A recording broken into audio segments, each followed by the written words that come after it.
pasando por la confección de corchos y el cultivo de jabuticabas en Brasil. Estos son solo algunos de los increíbles contenidos que te esperan en el video de hoy. Antes de continuar, te invito a suscribirte al canal y activar la campana de notificaciones. Así serás informado cada vez que se lance un nuevo video. Ahora sí, vamos a continuar. Jalea real. La jalea real es una sustancia espesa y viscosa producida por las abejas obreras para alimentar a las larvas y a la reina de la colmena.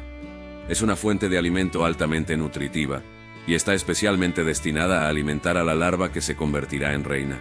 La jalea real está compuesta principalmente por agua, azúcares, proteínas, lípidos, vitaminas y minerales. A menudo se comercializa como un suplemento dietético debido a sus posibles beneficios para la salud, que incluyen el fortalecimiento del sistema inmunológico, aumento de la energía y mejora de la piel. Reconocida como el superalimento de las abejas, esta sustancia es más nutritiva que la miel, y presenta un valor 20 veces superior.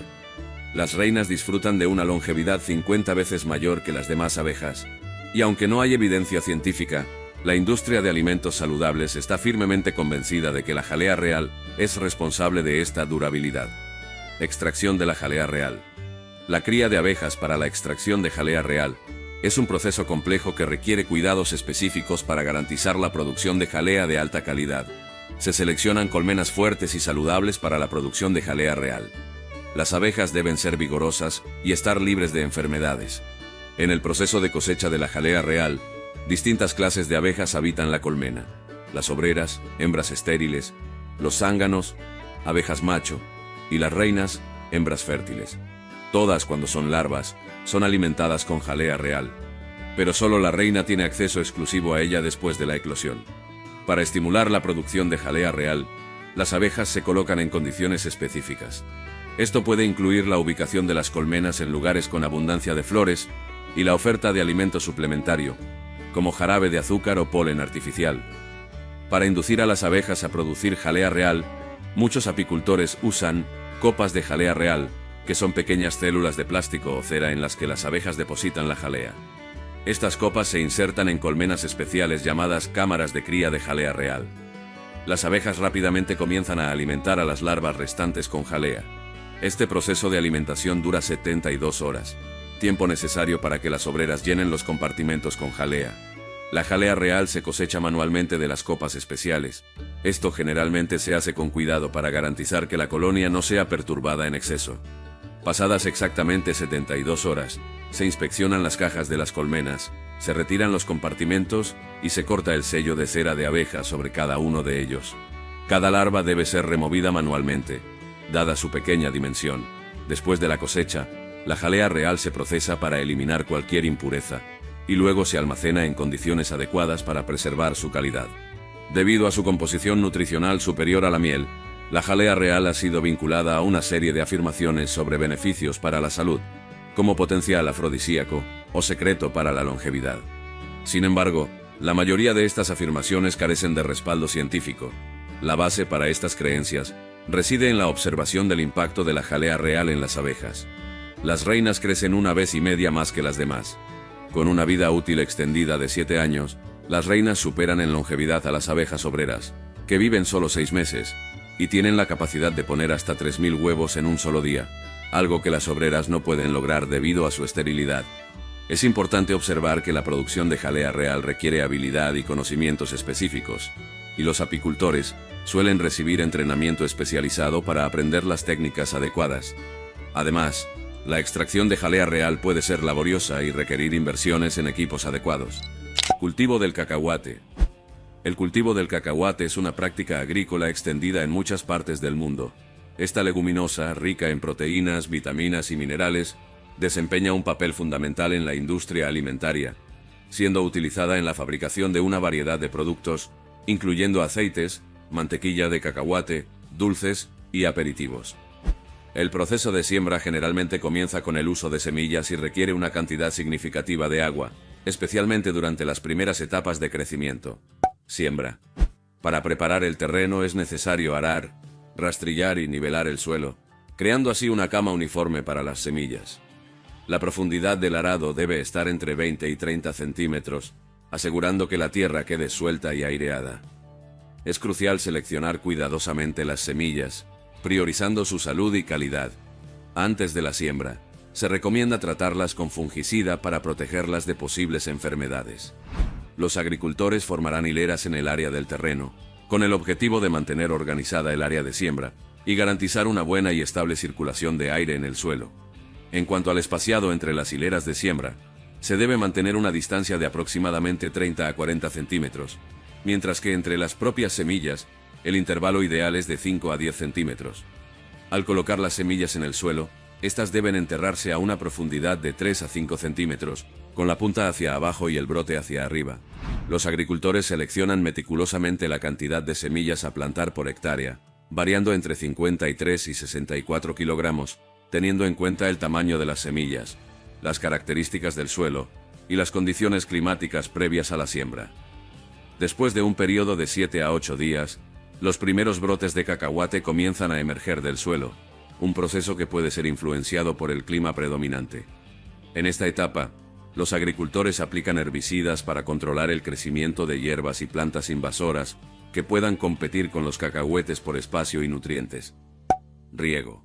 Después de sembrar es crucial regar las semillas de manera adecuada, asegurando que el suelo permanezca húmedo pero sin excesos que lo dejen encharcado.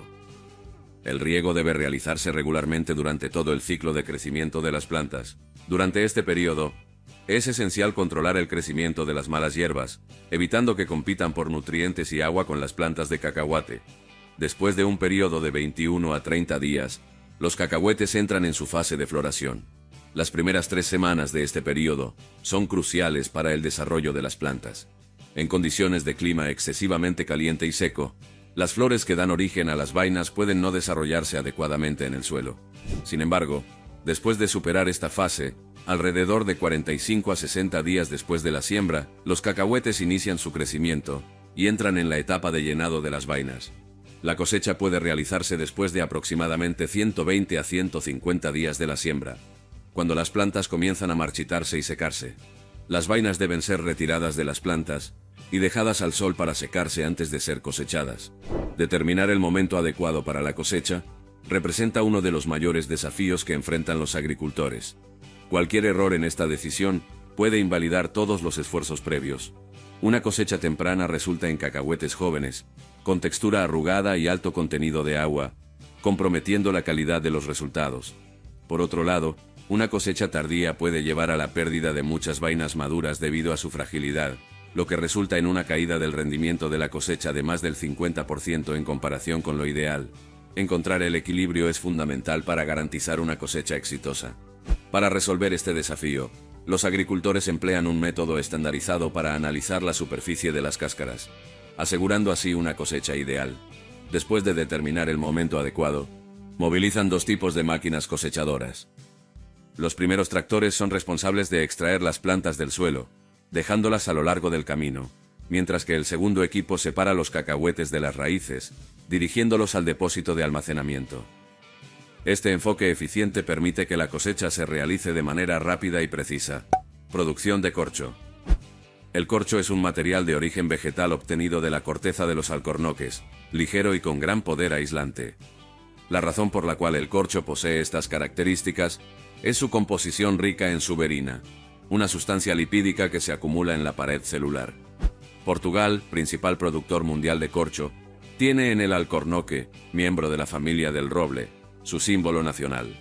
Más del 50% de la producción mundial de corcho proviene de este país. En las áreas cálidas y secas del Ribatejo y Alentejo, donde la humedad es escasa y los suelos son áridos, se encuentran los montados, bosques compuestos por una variedad de especies, incluyendo alcornoques, eucaliptos, pinos y pastos para el ganado. Portugal lidera la producción mundial de tapones de corcho para sellar vino, originando aproximadamente la mitad de ese mercado.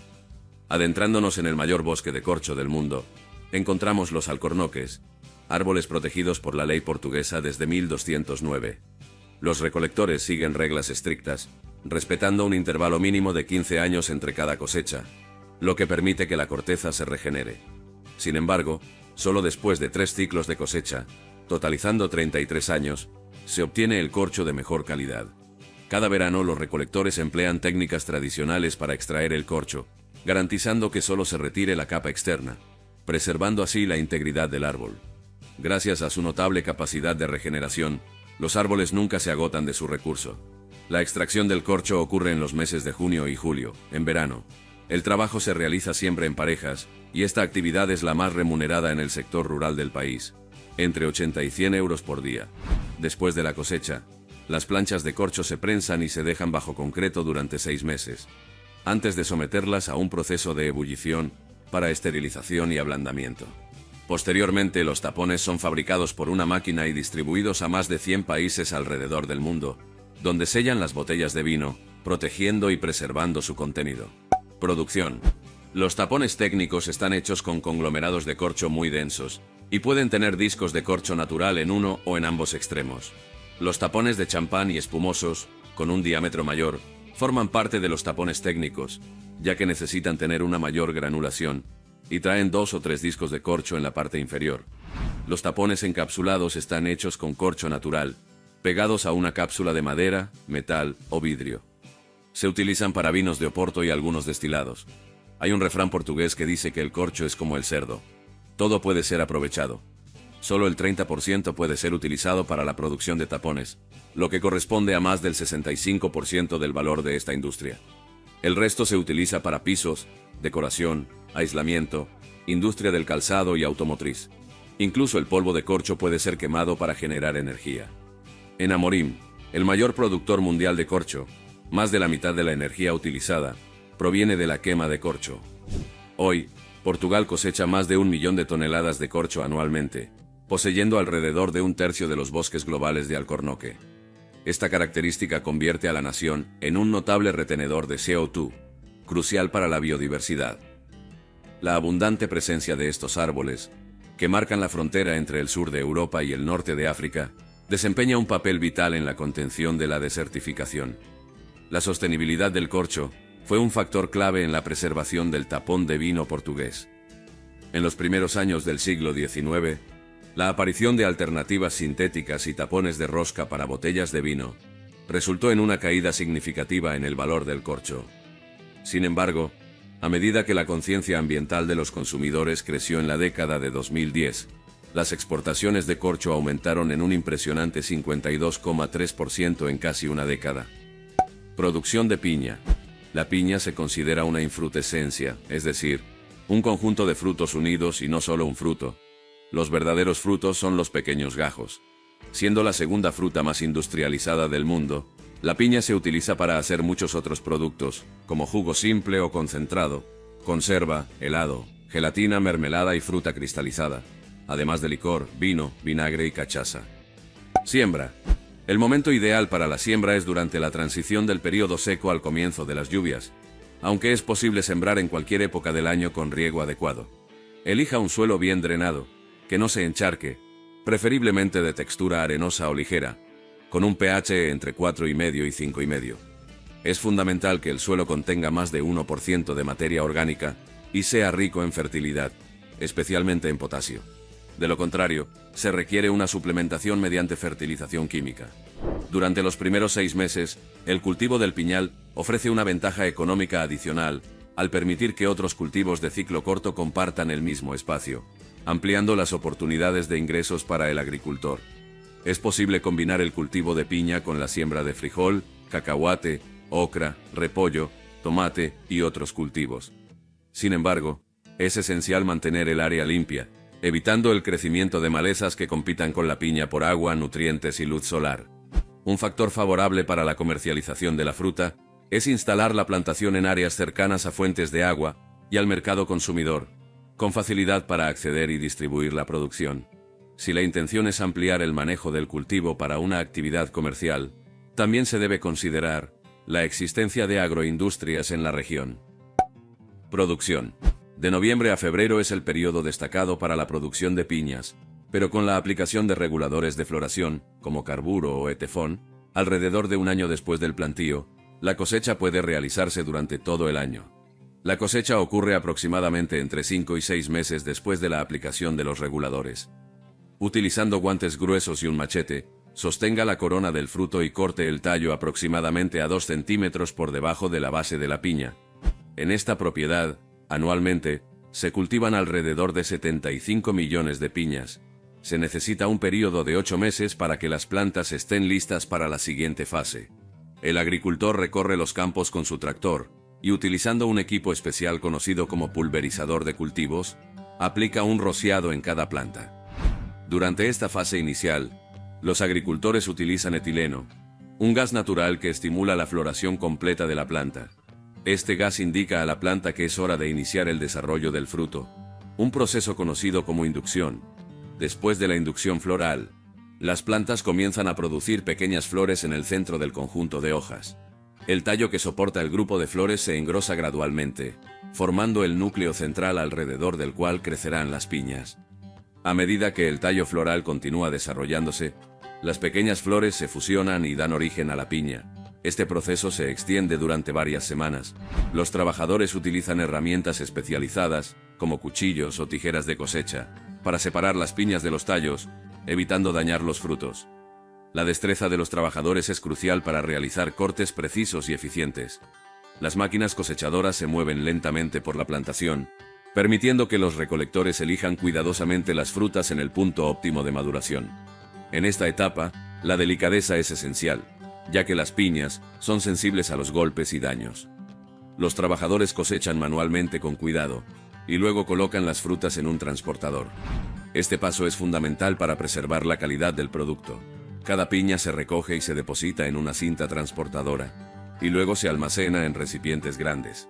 Es interesante notar cómo la corona de la piña proporciona un soporte ideal para el transporte, por lo que las frutas se almacenan con la parte superior hacia abajo en los recipientes.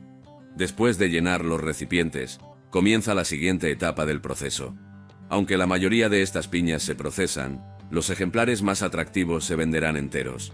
A pesar de que el ciclo de vida de la piña es largo, cada planta produce solo un fruto. Por lo tanto, es necesario, después de la cosecha, retirar algunas plántulas y replantar. Las plántulas destinadas a la siembra deben, siempre que sea posible, ser obtenidas por el productor directamente en el campo, prestando toda su atención a la extracción de retoños vigorosos, sin ningún síntoma de exudación de resina, goma, y provenientes de plantas productoras de frutos sanos. El cultivo de piña es muy atacado por plagas, ácaros y cochinillas, y enfermedades, fusariosis, que se transmiten a través de la plántula. Por lo tanto, a través del tratamiento de la plántula, es posible un control fitosanitario parcial de las plantas. No existen en el mercado formulaciones específicas para el cultivo de la piña, por lo que se recomienda que las dosis se realicen de acuerdo con el análisis del suelo, siguiendo las recomendaciones técnicas para el estado. El abono debe distribuirse directamente en la axila de la hoja basal, donde se produce una mejor absorción de los nutrientes, evitando que los abonos caigan en las hojas superiores, más nuevas, o en el ojo de la planta. Procesamiento. Las piñas se categorizan según su calidad, tamaño y aspecto. Aquellas que cumplen con los criterios establecidos para el mercado de consumo, se separan de las destinadas al procesamiento. Luego, se retiran las piñas que no cumplen con los requisitos de tamaño o calidad. Posteriormente, las piñas reciben un baño de cera, una medida esencial para preservar su humedad y mantener su frescura durante el transporte. Se utilizan ventiladores para enfriar y solidificar la cera, formando un revestimiento protector. Esto retarda el proceso de maduración, asegurando que las piñas no maduren demasiado antes de llegar al destino de exportación. La etapa final ocurre en el departamento de embalaje y etiquetado, donde los trabajadores empaquetan las piñas, separando las coronas. Aquellas con coronas están destinadas a la exportación. Jabuticabas. El mercado mundial de jabuticabas es relativamente pequeño en comparación con otras frutas más ampliamente comercializadas. Las jabuticabas son frutas nativas de Brasil y, por lo tanto, la mayor parte de la producción y consumo aún se concentra en ese país. Sin embargo, en los últimos años, ha habido un interés creciente en las jabuticabas en otras partes del mundo, debido a su sabor único y a sus propiedades nutricionales.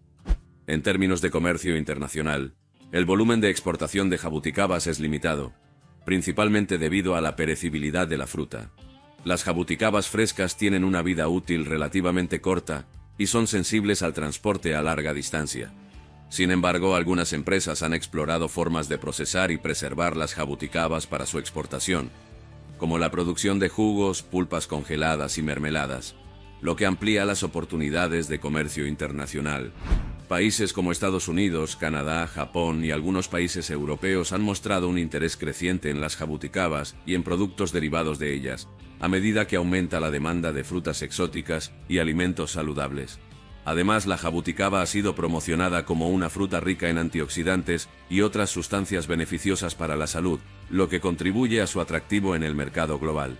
Sin embargo, es importante señalar que, a pesar del potencial de crecimiento, el mercado mundial de jabuticabas aún enfrenta desafíos significativos, como la estacionalidad de la fruta, la necesidad de inversiones en tecnología de procesamiento y logística para la exportación, y la competencia con otras frutas exóticas ya establecidas en el mercado internacional. Cultivo. Las jabuticabas son árboles tropicales que prosperan en climas cálidos y húmedos. Prefieren suelos fértiles, bien drenados y ricos en materia orgánica. El pH ideal del suelo para el cultivo de jabuticabas generalmente varía de 5.5 a 6.5. Existen varias variedades de jabuticabas, algunas con diferentes características de fructificación, tamaño y sabor de las frutas. Las variedades más comunes incluyen la jabuticaba sabará, la jabuticaba paulista y la jabuticaba ponema, entre otras. El plantío de jabuticabas puede hacerse a partir de semillas, pero es más común utilizar plántulas injertadas para garantizar características específicas de la planta, como mayor productividad y frutos de mejor calidad. Las plántulas pueden adquirirse en viveros especializados. Las jabuticabas deben plantarse con un espaciado adecuado para permitir el desarrollo adecuado de los árboles y facilitar la cosecha. El manejo adecuado incluye podas regulares para controlar el tamaño de los árboles, eliminar ramas muertas y promover una buena circulación de aire. Los árboles requieren riego regular, especialmente durante los periodos de sequía. Se recomienda un sistema de riego por goteo para garantizar una distribución uniforme del agua. Además, la fertilización adecuada es esencial para garantizar el crecimiento saludable de los árboles y la producción de frutas de calidad. Como cualquier cultivo, los árboles están sujetos a ataques de plagas y enfermedades. Es importante monitorear regularmente las plantas en busca de signos de infestación y tomar medidas preventivas, como la aplicación de pesticidas orgánicos o el control biológico, cuando sea necesario. Los árboles generalmente comienzan a fructificar entre 3 y 5 años después del plantío, dependiendo de las condiciones de crecimiento. La cosecha se realiza manualmente, una vez que las frutas maduran. Las jabuticabas son frutas delicadas y deben ser cosechadas con cuidado para evitar daños. Extracción de seda. La extracción de seda convencional implica varias etapas, desde la cría de los gusanos de seda hasta la obtención del hilo de seda. La historia de la seda es fascinante y se remonta a miles de años en la antigua China. La seda es una fibra natural producida por el gusano de seda, la larva de la polilla Bombyx mori. El uso de la seda comenzó durante la dinastía Xia aproximadamente 2000 años antes de Cristo, pero fue durante la dinastía Han cuando la producción y el comercio de la seda se expandieron y se convirtieron en una parte vital de la economía china. La leyenda cuenta que la emperatriz Lei Su, esposa del legendario emperador amarillo, fue la primera en descubrir la seda. Estaba tomando té en su jardín cuando un capullo de gusano de seda cayó en su taza. Al intentar quitar el capullo de la taza, notó que la fibra se desenrollaba, y decidió investigar más a fondo. Así fue como descubrió cómo las larvas de gusano de seda producían la seda, comenzando así una tradición que perdura hasta el día de hoy. La seda se convirtió en una mercancía de gran valor en la antigua China, y era muy codiciada por otros países. Durante mucho tiempo, China mantuvo el secreto de la producción de seda bajo llave, lo que le permitió mantener el monopolio de este mercado durante siglos. Las rutas comerciales de la seda, conocidas como la Ruta de la Seda, comenzaron a desarrollarse, conectando el este de Asia con el Medio Oriente, África y Europa, permitiendo el intercambio no solo de seda, sino también de otras mercancías, conocimientos y culturas. Proceso. La producción de huevos es el comienzo de todo. El proceso comienza con la selección de gusanos de seda adultos saludables para la reproducción. Los huevos son producidos por estos gusanos de seda y recolectados para comenzar la próxima generación. Los huevos se incuban en condiciones controladas de temperatura y humedad, hasta que eclosionan en larvas, conocidas como gusanos o orugas. Las orugas recién eclosionadas se alimentan con hojas de morera frescas, que son la principal fuente de alimento de los gusanos de seda. Se las cuida y monitorea de cerca para garantizar un desarrollo saludable. Sin embargo, durante esta etapa, las larvas son susceptibles, lo que requiere una vigilancia constante por parte de los agricultores, para garantizar que puedan tejer los capullos esenciales para la producción de seda. Para alejar posibles depredadores y proteger las larvas, los agricultores dispersan pellets de arcilla en los campos. Después de 1 o 2 meses, las orugas maduras están listas para ser cosechadas. A medida que las orugas se alimentan y crecen, pasan por varias fases de muda hasta alcanzar el estado adulto. En esta etapa, comienzan a producir un filamento continuo de seda desde glándulas especializadas en su cabeza. Las orugas enrollan este filamento alrededor de sí mismas para formar capullos, donde se transformarán en pupas. En esta etapa, las orugas descansan y comienzan a tejer sus capullos, un proceso que dura 3 días, hasta que agoten completamente las glándulas de seda y entren en la fase de pupación. Después de eso, es hora de recolectar los capullos. Antes de que las pupas puedan emerger como polillas adultas, los capullos se recolectan para evitar que el hilo de seda se rompa. No todos los capullos están destinados a la producción de seda, algunos se conservan en el chacoripera, una caja de bambú para guardar capullos y polillas, lo que permite a los agricultores seguir criando orugas. Los capullos se sumergen en agua caliente o vapor para matar a las pupas y detener el proceso de metamorfosis. Los capullos luego se desenrollan manualmente o mediante máquinas. Cada capullo puede contener un solo filamento de seda, que puede extenderse varios metros. Varios de estos filamentos se combinan para formar un hilo de seda más fuerte y utilizable. Los filamentos de seda se retuercen para formar hilos de seda más gruesos, que pueden teñirse y tejerse en tejidos de seda. Cultivo de melón. El mercado global del melón es bastante diverso y dinámico, con varios países desempeñando roles importantes en la producción, exportación y consumo. Brasil, Estados Unidos, China, Turquía e Irán están entre los principales productores de melón del mundo.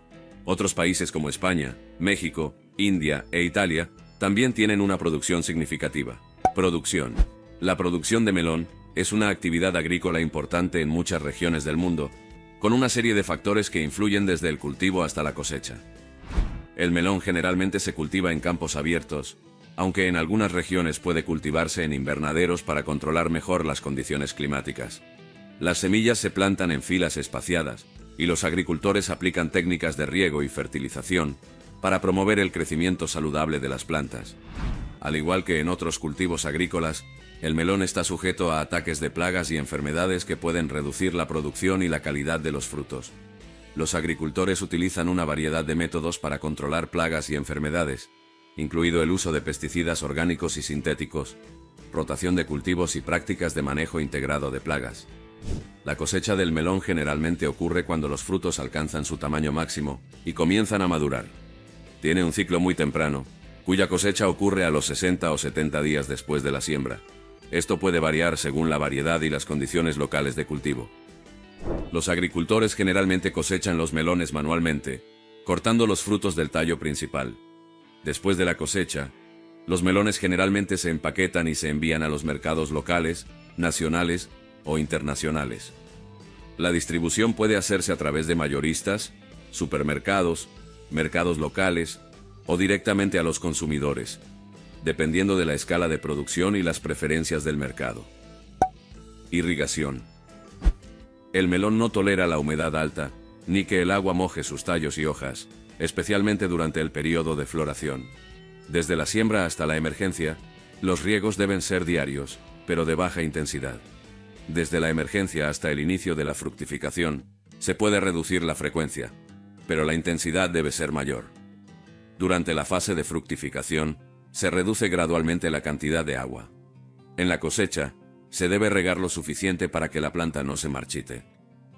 En cuanto a los sistemas de riego, los más indicados son por surco y goteo, ya que promueven un mejor control de la cantidad de agua en la región del cuello de la planta, además de evitar la formación de microclimas húmedos, que favorecen el desarrollo de enfermedades fúngicas y bacterianas, especialmente la pudrición del tallo o el cancro de los tallos. La producción de melón es estacional y varía según el clima y la región. En muchos lugares, los melones se cultivan durante los meses de primavera y verano, aunque en regiones tropicales pueden producirse durante todo el año. El tamaño de los melones se determina por su peso individual o por su diámetro en la sección ecuatorial.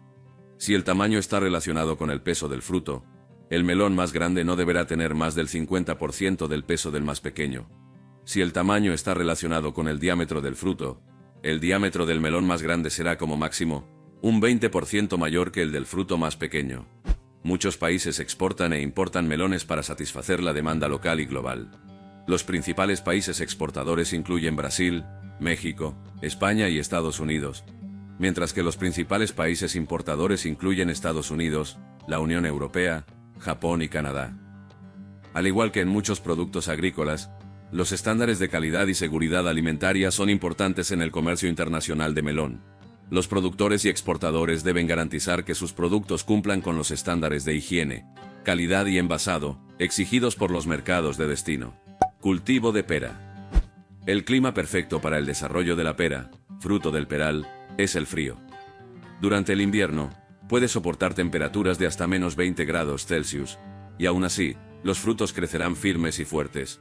El peral crece en suelos limosos, aireados y profundos debido al tamaño de su raíz. El mercado global de peras es significativo, con varias regiones del mundo contribuyendo a la producción, exportación y consumo de estas deliciosas frutas.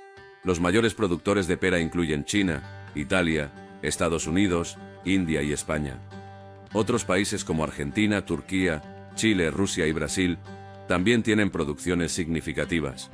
El peral comenzará a dar frutos a los 3 o 4 años, con un tiempo estimado de producción de hasta 30 años.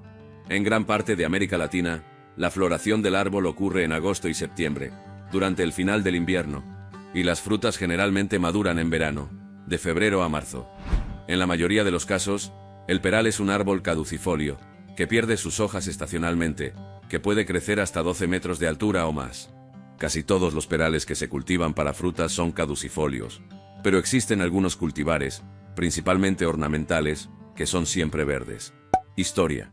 Se cree que las peras fueron cultivadas por primera vez en la región de Asia Central, donde Asia y Europa se encuentran.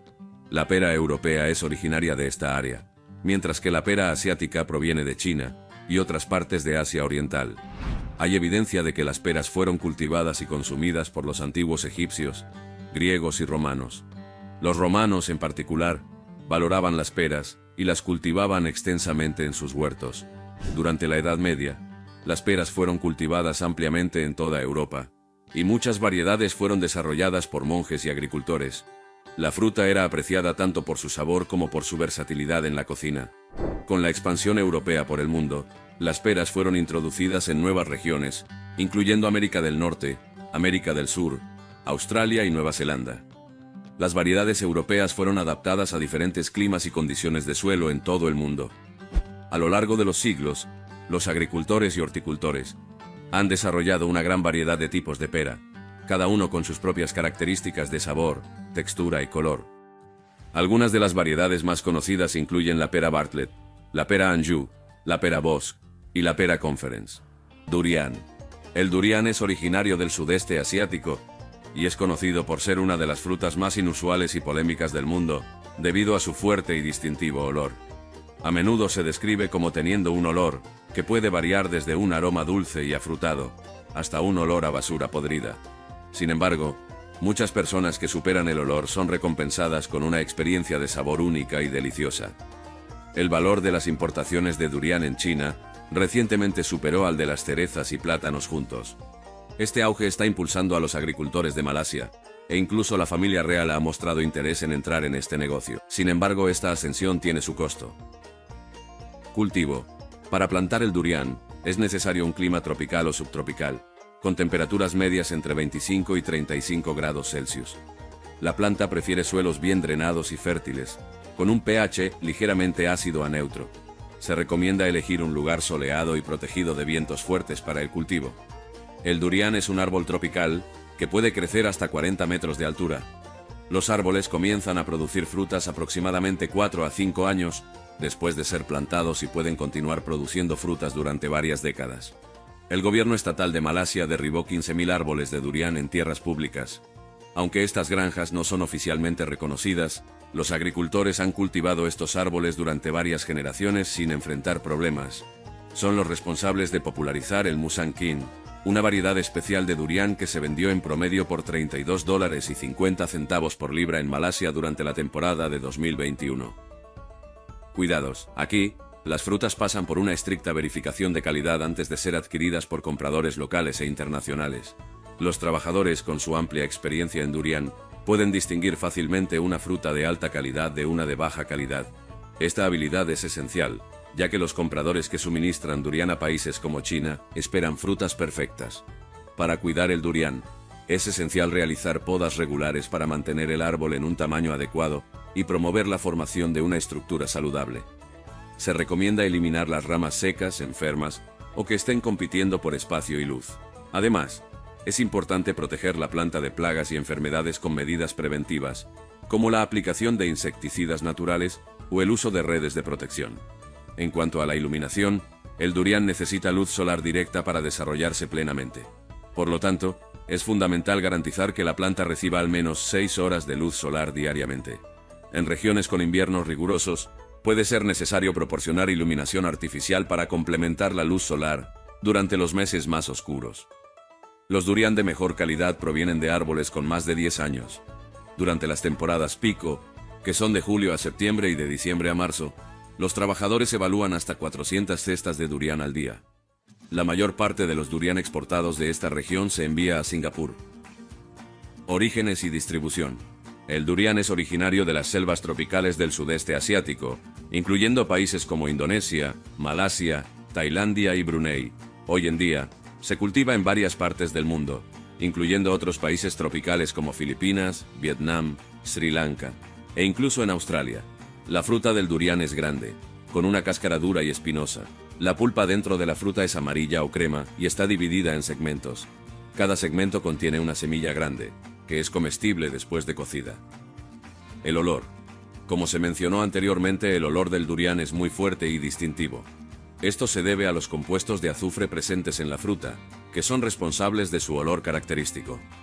Algunas personas describen el olor como penetrante y desagradable, mientras que otras lo consideran delicioso e irresistible. Culinaria y consumo. A pesar de su fuerte olor, el durian es muy apreciado en muchas partes de Asia.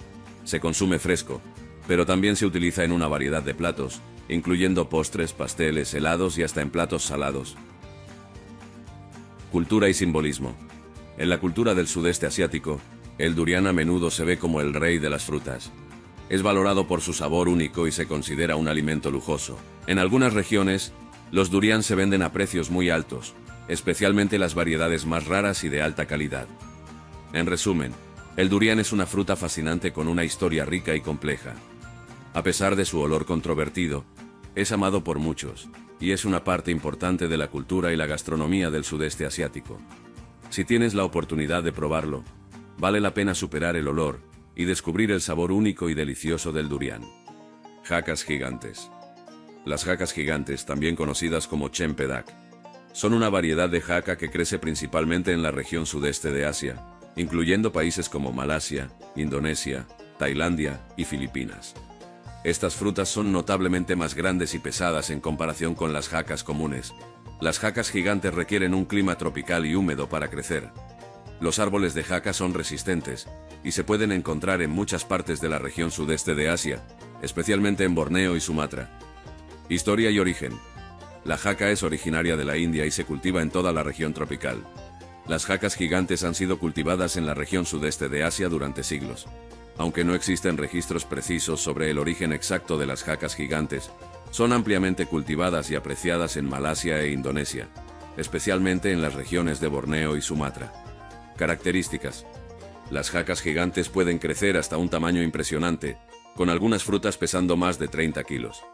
Tienen una cáscara espinosa y dura que protege la pulpa amarilla y jugosa dentro de ellas. La pulpa tiene un aroma dulce y un sabor distintivamente afrutado, que frecuentemente se describe como una combinación de plátano, piña y mango. La cosecha se realiza entre los meses de octubre y diciembre. Hay dos tipos de jaca: la dura, que produce frutas más grandes, y la blanda, que es la más dulce y más buscada por los consumidores. Las semillas de la jaca también son comestibles, y a menudo se cocinan o se tuestan. La jaca es una fruta muy versátil, y a pesar de su apariencia rústica, se utiliza en muchos platos, desde dulces hasta platos salados. Los países importadores a menudo establecen estándares estrictos de calidad y seguridad alimentaria para las frutas importadas. Las jacas gigantes deben cumplir con estos estándares para ser comercializadas en los mercados internacionales. La exportación de jacas gigantes también se ve afectada por regulaciones fitosanitarias, que son medidas de control para prevenir la propagación de plagas y enfermedades. Cultivo y popularidad. El cultivo de las jacas gigantes es similar al de las jacas comunes. Requieren un clima tropical y húmedo para crecer y prosperar. Los árboles de jaca son grandes y pueden alcanzar alturas de hasta 20 metros. Un solo árbol puede producir una cantidad impresionante de frutas en una sola temporada. Las jacas gigantes son altamente valoradas en la cocina del sudeste asiático debido a su tamaño y sabor distintivo. Se consumen frecuentemente frescas, pero también se utilizan en una variedad de platos, incluyendo postres, dulces y platos salados. Las jacas gigantes están ganando popularidad en los mercados occidentales debido a la creciente demanda de frutas exóticas y a la influencia de la cocina del sudeste asiático.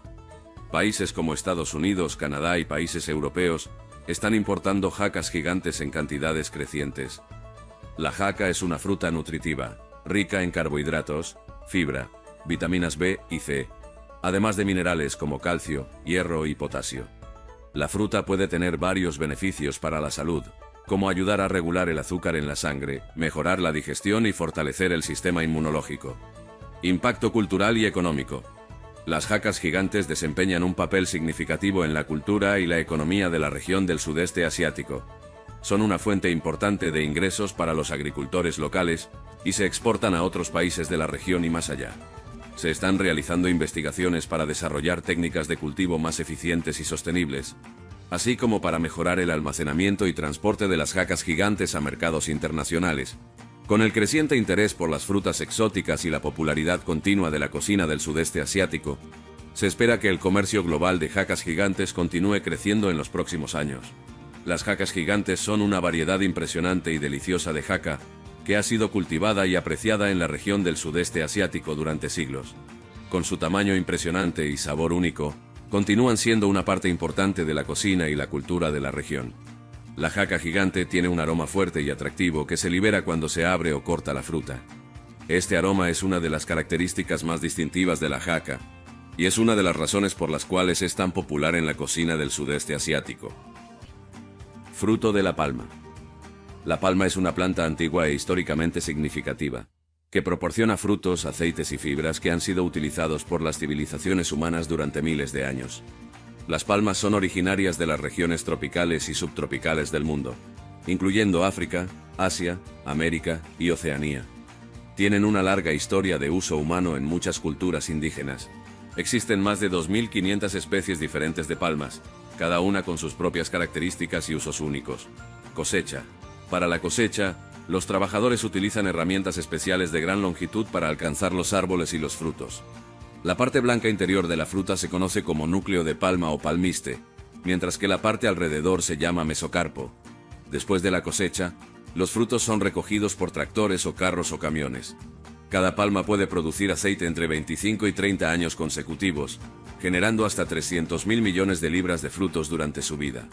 Los frutos recogidos se llevan a la fábrica, donde se descargan los camiones y se seleccionan los frutos. Con la ayuda de los trabajadores, los frutos se organizan en el patio antes de ser procesados. Uso tradicional e histórico. Los frutos de las palmas han sido una fuente importante de alimento para muchas culturas a lo largo de la historia. Frutos como el azaí en la Amazonia, el dendeceiro en África y el cocotero en Asia, son ejemplos de palmas cuyos frutos se consumen. El aceite de palma, extraído del fruto de la palma, es uno de los aceites vegetales más producidos y consumidos en el mundo. Se utiliza en la cocina, en la fabricación de productos alimenticios, cosméticos y biocombustibles. Las dátiles, frutos de la palma datilera, han sido una fuente de alimento importante en el Medio Oriente y el norte de África durante miles de años. Se consumen frescos o secos, y son una fuente rica en nutrientes. Las hojas y los tallos de las palmas se han utilizado para hacer una variedad de productos, incluyendo cestas, esteras, ropa y refugios. Cultivo y agricultura. La agricultura de palmeras ha sido practicada por muchas culturas antiguas, incluyendo los egipcios, babilonios y romanos. Reconocieron el valor nutritivo y la versatilidad de las palmeras, y promovieron su cultivo. Actualmente el cultivo de palmeras es una industria agrícola global, con extensas plantaciones de palma de aceite en países como Indonesia, Malasia, Nigeria y Colombia. Impacto ambiental y sostenibilidad. El aumento de la demanda de aceite de palma ha llevado a la deforestación de bosques tropicales para dar espacio a plantaciones de palmeras. causando preocupaciones ambientales y ecológicas. Existe un creciente movimiento global hacia el cultivo sostenible de palmeras, promoviendo prácticas agrícolas responsables y la certificación de aceite de palma sostenible. El fruto de la palmera ha desempeñado un papel vital en la historia de la humanidad, proporcionando alimento, aceites, fibras y materiales esenciales para muchas culturas a lo largo del tiempo. Mientras la demanda de productos de palmera sigue creciendo, es crucial encontrar un equilibrio entre la producción agrícola y la sostenibilidad ambiental para garantizar el futuro de la palmera y sus valiosas contribuciones a la humanidad. Esponja vegetal. Europa es uno de los principales productores de esponjas vegetales, con una granja en España, Iberlufa, cultivando 200.000 al año. Estas esponjas se utilizan para el baño, la limpieza y el lavado de platos, y según la granja, la demanda está en aumento. La lufa, también conocida como esponja vegetal, es una planta trepadora de la familia Cucurbitaceae, que incluye calabazas, melones y pepinos. La historia de la lufa como esponja de baño es fascinante, y tiene sus raíces en diversas culturas a lo largo del tiempo. La lufa es originaria de Asia, específicamente de la región del Himalaya. Ha sido cultivada durante miles de años en países como China, India y Tailandia. Hay dos especies principales de lufa cultivadas para fines comerciales: Lufa aegyptiaca y Lufa acutangula. Ambas especies se cultivan por sus frutos, que se utilizan como esponjas de baño cuando están secos. La historia de las esponjas es fascinante. Se parecen a los pepinos cuando están creciendo, pero son parientes cercanos de las calabazas. El origen exacto de las esponjas es incierto, pero los científicos creen que la planta podría haber surgido en África. Los registros arqueológicos indican la presencia de esponjas en Egipto desde 3.500 años antes de Cristo. Fueron introducidas en China en el primer siglo, y siguen siendo un ingrediente esencial en la cocina china e india, consumidas cuando aún son pequeñas y verdes. La planta tarda aproximadamente 6 meses en madurar. Algunos productores han desarrollado una habilidad única para determinar el momento adecuado para cosechar las esponjas, algo que aprendieron a lo largo de 12 años en el negocio. Según ellos, el sonido que hace la esponja y el color amarillento de su interior son indicativos claros de madurez. Las esponjas requieren aproximadamente 200 días sin heladas para crecer, y la región de Galicia es ideal debido a la combinación de sol y lluvia. Además, fue posible implementar un sistema de riego que recicla el agua de lluvia para regar las plantas, y se enorgullece del tamaño impresionante que las esponjas pueden alcanzar. Algunas pueden llegar a 1 metro de longitud, pero sorprendentemente, incluso las más grandes son ligeras cuando están maduras. La cosecha se realiza manualmente durante 4 meses, de agosto a noviembre. Después de ser cosechadas, las esponjas necesitan fermentar durante al menos 3 días. El proceso de pelado es ágil, ya que las esponjas se empapan previamente, permitiendo que la piel se pueda quitar fácilmente en tiras. Estos residuos se reciclan posteriormente como abono. Las esponjas luego se sumergen en agua procedente de un manantial natural, calentada sin el uso de electricidad. Esta agua caliente elimina bacterias y proteínas de las fibras de las esponjas, haciéndolas más suaves para el corte posterior. Después de este tratamiento, las esponjas se dejan secar en un lugar cubierto. Adrián determina la preparación de las esponjas simplemente tocándolas. Producción de cacao. El fruto del cacao es un producto agrícola importante para la economía de varios países, ya que proporciona materia prima para alimentos como el chocolate, altamente consumido en todo el mundo. Las semillas de cacao, después de la fermentación, se convierten en almendras. Estas son la materia prima para la producción de chocolate, manteca de cacao, mermeladas e incluso bebidas destiladas. Sin embargo, para cultivarlo se requiere de muchos cuidados específicos para garantizar la productividad y calidad del producto final. Para que el cacaotero prospere, requiere temperaturas superiores a 21 grados Celsius. Los ambientes fríos pueden comprometer la calidad de las semillas y, por ende, del producto final. Por esta razón se recomienda cultivar cacao en áreas cálidas y húmedas. Exportación de cacao y desafíos de los agricultores. Los países de todo el mundo suministran cacao a grandes empresas chocolateras, desde Hershey's hasta Mars y Nestlé, que procesan los granos en el extranjero, especialmente en Europa y América del Norte. Este agricultor es responsable de cultivar 11 acres de cacao, una tarea llena de desafíos.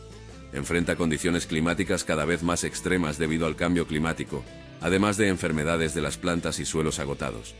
Cada octubre, él y su familia comienzan la cosecha de las vainas amarillas, un proceso que dura solo 4 días. Luego los frutos se llevan a un lugar innovador, donde los trabajadores los abren manualmente, extrayendo los granos. Los frutos restantes son utilizados por el productor como compost para sus árboles. Después de este proceso, los granos se secan durante una semana más, lo que resulta en un total de 75 sacos de frijoles empacados por año. En este cultivo, es posible ganar alrededor de $27 al día, una cantidad considerable para un agricultor ganés, debido al cultivo orgánico sin pesticidas. Muchos agricultores de Ghana viven en la pobreza o por debajo de ella, con un ingreso diario de menos de $2. La recomendación de fertilización se realiza en función del contenido de fósforo disponible en el suelo, y para la fertilización de producción, la necesidad se calcula según las necesidades de cada material genético y la expectativa de cosecha. La cosecha comienza en el segundo año de la siembra y debe realizarse en 2 períodos: principal, entre noviembre y febrero, y secundario, de abril a agosto. Para aumentar la productividad de la planta, es necesario mantener una reposición de nutrientes adecuada. Los 2 principales países productores de cacao del mundo tienen una influencia significativa cuando toman decisiones conjuntas. Han implementado un sistema de precios fijos, estableciendo un valor mínimo para el cacao. En 2020, Ghana estableció el precio mínimo en $2.600 por tonelada métrica, incluyendo un premio de $400 agregado a cada tonelada de cacao, dirigido directamente a los agricultores. Este premio, conocido como diferencial de ingresos para el sustento LID, fue pionero en la industria del chocolate. Esto resultó en un aumento de casi 30% en los ingresos de los agricultores en comparación con el año anterior. Inicialmente las grandes empresas chocolateras accedieron a pagar el LID, ya que no podían prescindir del cacao de Ghana y Costa de Marfil. Sin embargo, pronto surgieron informes de que Hershey's estaba adquiriendo cacao sin pagar el premio, a pesar de que el LID parecía estar marcado. Mesas de madera. Las mesas de madera son muy deseadas en todo el mundo, especialmente aquellas con un estilo más rústico, que suelen tener un precio más alto debido a la calidad y cantidad de madera utilizada en su fabricación. La elección de la materia prima es muy importante, ya que dicta los procesos de producción, especialmente la humedad con la que se trabajará la especie. El mercado de mesas de madera es amplio y diverso, ofreciendo una amplia gama de opciones para consumidores con diferentes gustos, necesidades y presupuestos. Cuidados y proceso de producción. ¿Sabías que para preservar la durabilidad de un mueble de madera, se recomienda evitar la exposición directa a la luz solar? La exposición prolongada puede provocar decoloración, resecamiento e incluso daños con el tiempo. Los troncos de madera pueden someterse a un proceso de pretratamiento para eliminar impurezas, corteza y humedad excesiva. Esto puede incluir etapas como descortezado, secado y nivelación para asegurar que la madera esté lista para el corte. El proceso de fabricación de una mesa de madera se puede dividir en obtención de materia prima, corte y aserrado de la madera, ensamblaje de las piezas de la mesa y finalmente, tratamiento de color y acabado en el área de pintura. Corte. Los troncos de madera se cortan en tablas o tablones del tamaño adecuado para la fabricación de las mesas. Este corte inicial puede realizarse mediante sierras circulares, sierras de cinta u otros equipos de corte industrial. El objetivo es obtener piezas de madera con las dimensiones y especificaciones deseadas para la mesa final. Los trabajadores que operan máquinas para cortar troncos de madera en tablas deben seguir protocolos de seguridad rigurosos para garantizar su protección y la eficiencia del proceso. Antes de operar cualquier máquina, los trabajadores deben recibir un entrenamiento completo sobre su funcionamiento, procedimientos de seguridad y medidas de emergencia. Esto incluye aprender sobre los controles de la máquina, los patrones de corte, los riesgos asociados y las prácticas seguras de operación. La sierra de cinta consiste en una hoja de sierra continua y flexible que está tensionada y circula a una velocidad constante entre 2 poleas. La madera a cortar se alimenta manualmente o a través de un mecanismo automático, a través de la hoja de sierra, que corta el material a medida que avanza. Con la configuración adecuada, la sierra de cinta es capaz de producir cortes precisos y uniformes, lo que es esencial para garantizar la calidad y precisión de los proyectos de carpintería y construcción. Existen varias especies de madera que se utilizan comúnmente en la fabricación de mesas, debido a sus características estéticas, durabilidad y facilidad de trabajo. Algunas de ellas son roble, caoba, pino, nogal e hipe. Después del corte inicial, las piezas de madera pasan por un proceso de acabado y mecanizado para dar forma a las partes individuales de la mesa, como la tapa, las patas y la estructura. Esto puede involucrar el uso de máquinas como cepilladoras, fresadoras, tornos y taladros para dar forma y perforar la madera según el diseño específico de la mesa. Una vez que todas las partes de la mesa han sido mecanizadas y preparadas, se ensamblan y unen para formar la mesa final. Esto puede incluir la fijación de las patas a la tapa, la aplicación de pegamento, tornillos u otros elementos de fijación, y la realización de controles de calidad para garantizar que la mesa cumpla con los estándares requeridos. Finalmente, la mesa puede pasar por un proceso de acabado final, que puede incluir lijado, pulido, pintura, barnizado o la aplicación de otros revestimientos para proteger y realzar la belleza de la madera. Siembra de repollo. El repollo se destaca por su versatilidad, con un ciclo de cultivo corto, permitiendo múltiples siembras a lo largo del año y fácil manejo. Se convierte en una excelente fuente de ingresos, especialmente para la agricultura familiar. Plantar repollo puede ser una actividad gratificante, dadas todas estas características positivas. Además, su adaptación al campo es igualmente correspondida por su atractivo en las mesas mexicanas. Consumido de varias formas, ya sea crudo o cocido, en ensaladas o como ingrediente en diversas recetas, el repollo es un alimento apreciado. No solo delicioso, sino también beneficioso para la salud. Es rico en fibras, vitaminas A y C, y minerales, especialmente calcio. Contribuye a la limpieza de la sangre, estimula la digestión y revitaliza el cuerpo, alejando la sensación de fatiga. Paso a paso de cómo plantar repollo.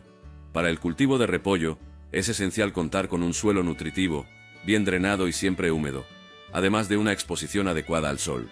Por lo tanto, antes de sembrar las semillas o trasplantar las plántulas, es crucial realizar una preparación cuidadosa del terreno. Los agricultores experimentados recomiendan nivelar el suelo y aplicar abonos minerales y orgánicos antes de la siembra directa o el trasplante.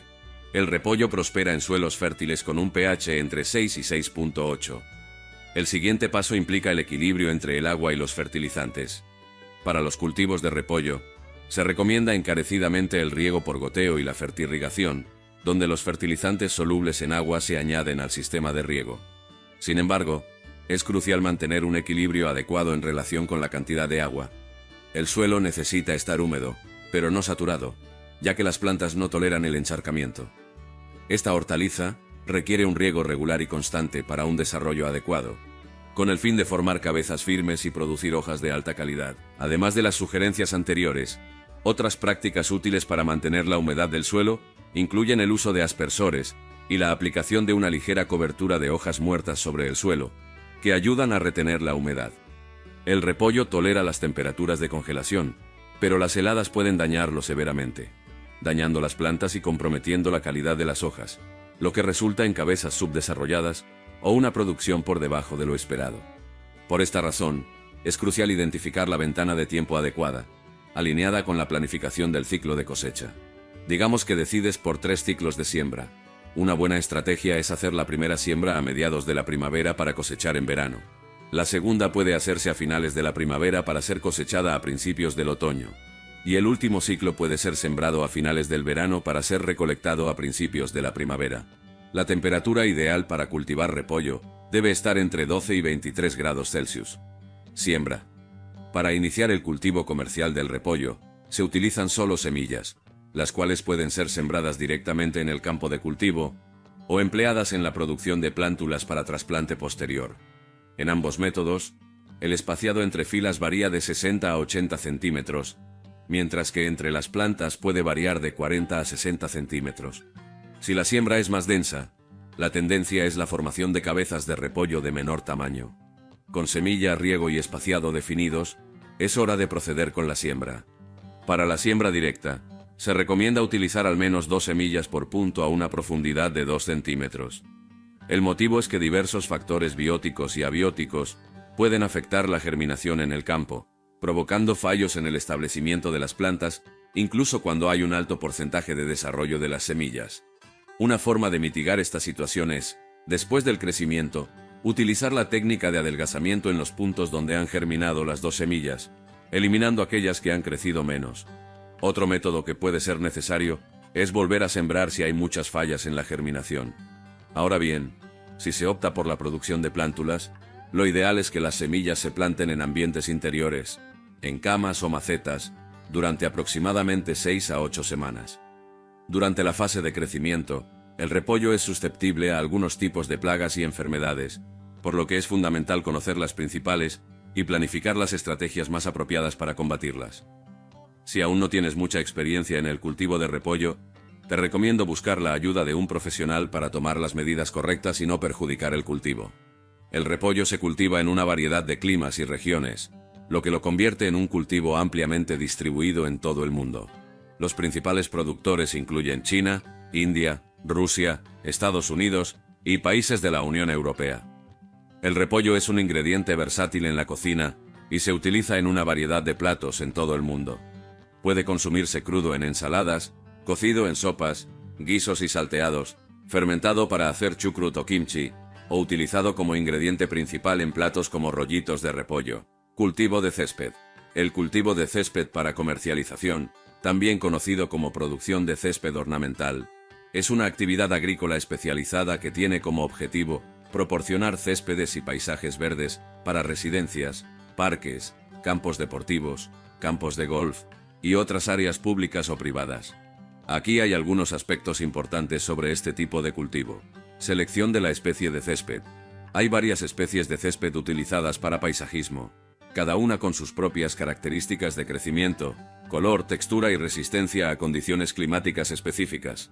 Las especies más comunes incluyen pasto esmeralda, Zoysia japonica, pasto bermuda, Cynodon-dactylon, pasto San Agustín, Stenota frum secundatum y pasto Tifton. Preparación del suelo. Antes de plantar el césped, el suelo debe prepararse adecuadamente para promover el crecimiento saludable de las raíces. Esto puede incluir la eliminación de desechos, nivelación del terreno, corrección del pH del suelo y adición de materia orgánica como compost o humus. Plantación. El césped ornamental puede propagarse a partir de semillas, estolones, ramas horizontales o tapetes de pasto ya establecidos. El método de plantación elegido depende de la especie de césped, del tiempo disponible para establecer el césped y de las preferencias del productor. La plantación generalmente se realiza a finales de la primavera o principios del verano, cuando las condiciones de crecimiento son favorables. El cultivo de césped requiere cuidados regulares para garantizar un crecimiento saludable y un césped exuberante. Esto incluye riego adecuado, fertilización regular, control de plagas y enfermedades, corte regular del césped y aireación del suelo para promover la circulación de aire y la absorción de agua por las raíces. Cosecha y comercialización. Cuando el césped alcanza la densidad deseada y está listo para la comercialización, se cosecha en forma de tapetes o rollos, utilizando equipos especializados, como máquinas cortadoras de césped. Los tapetes de césped se enrollan y transportan a los lugares de instalación, donde se colocan y enraizan en el suelo. Una vez instalado el césped, es importante proporcionar cuidados continuos, como riego adecuado y fertilización, para garantizar la salud y apariencia del césped a lo largo del tiempo. Además, el mantenimiento regular del césped, incluido el corte del césped y el control de malezas, es esencial para mantener un césped hermoso y bien cuidado. En resumen, el cultivo de pasto para comercialización es una actividad especializada que implica la selección cuidadosa de la especie de pasto, preparación adecuada del suelo, plantación, cuidados culturales, cosecha y comercialización de los tapetes de césped. Un césped bien cuidado puede proporcionar un paisaje atractivo y funcional en una variedad de entornos, desde áreas residenciales hasta espacios públicos y comerciales. Fabricación tradicional de ladrillos. La arcilla es la materia prima utilizada para la producción de cerámicos. Los ladrillos suelen fabricarse a partir de arcilla o esquisto. El esquisto es una roca ligera que se divide fácilmente en capas delgadas. Las máquinas de cantera excavan 40 centímetros debajo de la superficie para exponer el esquisto a los elementos naturales durante un periodo de 2 años. Este proceso lo hace más maleable, facilitando su procesamiento. Por otro lado, la arcilla es un material que se encuentra abundantemente en la naturaleza, especialmente en la cuenca de los ríos. La arcilla, un mineral de granulación extremadamente fina, se extrae de la tierra con la ayuda de retroexcavadoras y se transporta a las fábricas de cerámica en camiones volquete. Originaria de depósitos minerales, la arcilla está compuesta principalmente por mica, cuarzo y barro, resultado de la descomposición natural a lo largo del tiempo. En el proceso de fabricación de ladrillos, la primera etapa ocurre en los mezcladores, donde se combinan diferentes tipos de arcilla y se controlan cuidadosamente los niveles de humedad. Después de la mezcla, la arcilla se transforma en una pasta fina y uniforme, pasando por cilindros de hierro fundido que la trituran hasta alcanzar la consistencia deseada. Luego, la composición se mezcla nuevamente, agregando agua para obtener la textura adecuada. El siguiente paso es alimentar la mezcla en una máquina de fabricación de ladrillos al vacío. En este equipo, la arcilla se coloca en rejillas, formando pequeñas porciones que se compactan con la adición de masa cerámica. El extrusor empuja la pasta a través de una abertura rectangular para crear una pieza larga y continua llamada bala, mientras elimina la capa superior para exponer la futura cara del ladrillo. Si esta mezcla de esquisto gris se hornea sin agregar colorantes, resultará naturalmente en ladrillos rojos. Para obtener ladrillos de diferente color, revisten la bala con arena mezclada con óxidos minerales, como zinc o hierro. Luego, texturizan la superficie usando un rodillo texturizado, ofreciendo diversas opciones de diseño populares. El proceso de fabricación de los ladrillos avanza con la mezcla obtenida siendo cortada en proporciones específicas. Es crucial notar que las medidas varían conforme a las exigencias del mercado y las preferencias del fabricante. El material prefabricado es entonces transportado para secarse mediante una cinta transportadora, permaneciendo allí por al menos 10 días. Por lo general, los fabricantes utilizan cadenas y extractores para acelerar el proceso de secado, reduciéndolo a un mínimo de 72 horas. Las etapas finales en la producción de ladrillos pueden resumirse en pequeños puntos. Después del secado completo, las piezas son llevadas a los hornos, donde se apilan y se queman para adquirir una forma uniforme. Después de la cocción, los ladrillos se dejan enfriar a temperatura ambiente. El último paso implica la inspección de la calidad del material. Producción de huevos. El mercado global de huevos de gallina es un sector significativo de la industria alimentaria, con una demanda estable y creciente en muchas regiones del mundo. La producción mundial de huevos de gallina ha aumentado consistentemente a lo largo de los años para satisfacer la creciente demanda de alimentos ricos en proteínas. Países como China, Estados Unidos, India, Brasil e Indonesia son los mayores productores y consumidores de huevos. La jornada comienza en la granja, donde las gallinas son criadas en un ambiente cerrado, pero bien mantenido y ventilado. Son alimentadas y criadas en jaulas, donde depositan sus huevos. Cada gallina puede producir como máximo un huevo al día, y este proceso lleva alrededor de 26 horas desde la puesta de un huevo hasta el desarrollo del siguiente. Los huevos son depositados dentro de jaulas construidas con una pendiente, lo que permite que rueden hacia un transportador automático justo después de la puesta. Este transportador los lleva a otro mecanismo similar, donde los huevos chocan y son dirigidos a la siguiente etapa del proceso. En esta fase, los huevos son sometidos a una minuciosa inspección en una cámara especial, que verifica la presencia de partículas de polvo y residuos que puedan haber quedado durante el transporte. El mercado ofrece una variedad de huevos, incluyendo huevos blancos y huevos de cáscara marrón. También existen huevos enriquecidos con omega 3, huevos orgánicos y huevos de gallinas criadas en libertad, que suelen tener precios más altos debido a prácticas de producción específicas. Después de un recorrido por la línea de producción, los huevos llegan a una cámara donde, al final de la cinta transportadora, hay un equipo de trabajadores responsable de colocarlos manualmente en cáscaras. Cada una de estas cáscaras contiene 30 huevos, que luego se apilan para su transporte a la fábrica, donde pasarán por más etapas de procesamiento. En la fábrica, un brazo robótico asume la tarea de transferir los huevos a una cinta transportadora en movimiento.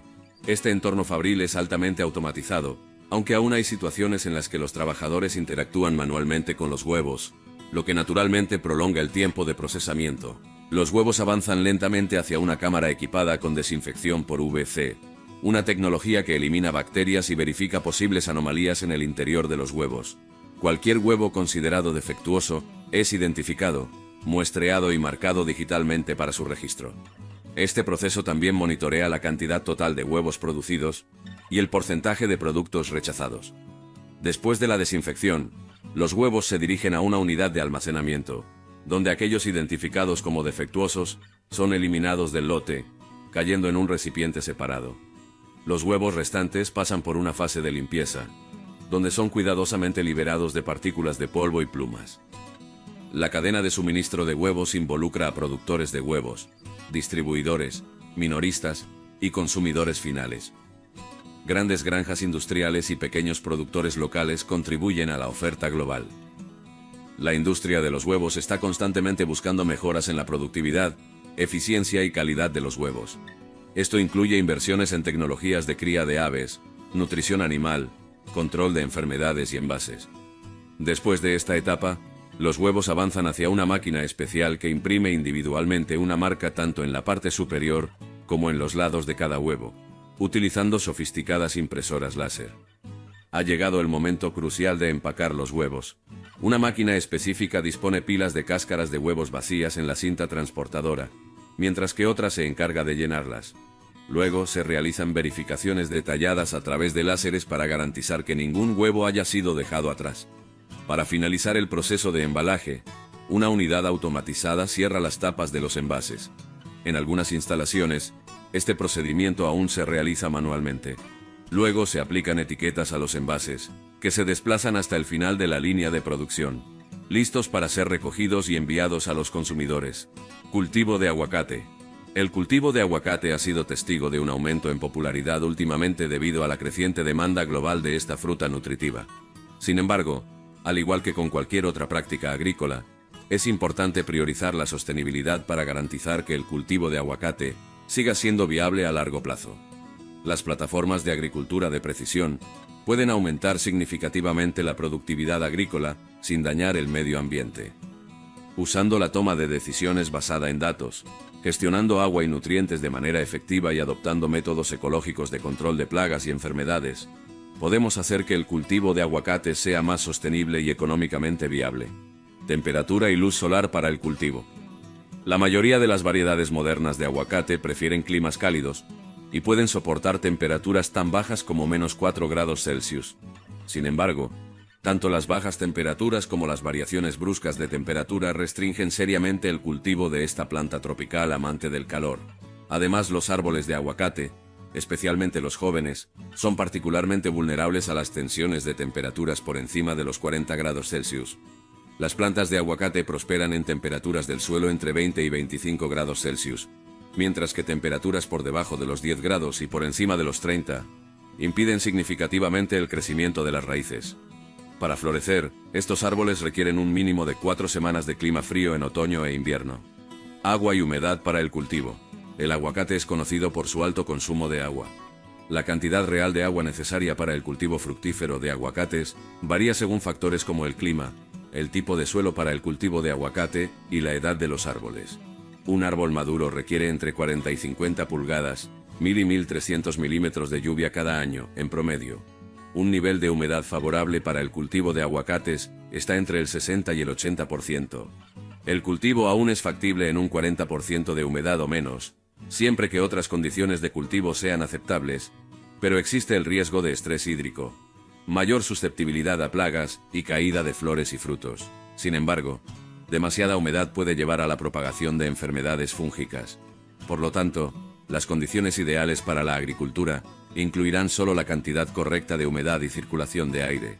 Mantener un ecosistema equilibrado para el cultivo del aguacate requiere atención a detalles como el espaciado para el cultivo de aguacate entre árboles, podas para un mejor flujo de aire y evitar encharcamientos. Guía para el cultivo de aguacate. El éxito en el cultivo de aguacates comienza con el plantío adecuado de los árboles. Al preparar adecuadamente el sitio y seguir técnicas de plantación apropiadas, aumenta significativamente las posibilidades de que sus árboles desarrollen raíces fuertes y crezcan vigorosamente. Preparación del suelo. Antes de comenzar la plantación, es crucial preparar el suelo adecuadamente. En primer lugar, elimine las malas hierbas y obtenga una muestra del suelo para su análisis, evaluando su composición y niveles de nutrientes. Según los resultados, agregue materia orgánica, como compost o estiércol bien descompuesto, al suelo alrededor del área de plantación. Esta práctica mejora la estructura del suelo y su fertilidad, creando un ambiente propicio para el desarrollo de las raíces de los árboles. El aguacate ha ganado popularidad debido a sus beneficios para la salud, que incluyen alto contenido de nutrientes, grasas saludables y fibras. Además, el aguacate se utiliza en una variedad de platos, como guacamole, ensaladas, sándwiches y batidos, lo que ha aumentado su demanda global. Los principales productores de aguacate incluyen México, República Dominicana, Perú, Colombia, Chile, Estados Unidos, Kenia y Sudáfrica. México es el mayor productor y exportador mundial de aguacates, proporcionando una parte significativa de la oferta global. Se espera que el mercado global de aguacate continúe creciendo a medida que aumenta la demanda de alimentos saludables y convenientes en todo el mundo. Sin embargo, Los productores y exportadores enfrentarán desafíos relacionados con la sostenibilidad, la calidad del producto y la competencia global. Espero que hayas disfrutado del material de hoy. Pronto presentaremos otro video que podría despertar tu interés. Antes de continuar, recuerda suscribirte al canal y habilitar las notificaciones. Esperamos con ansias tu presencia en el próximo contenido.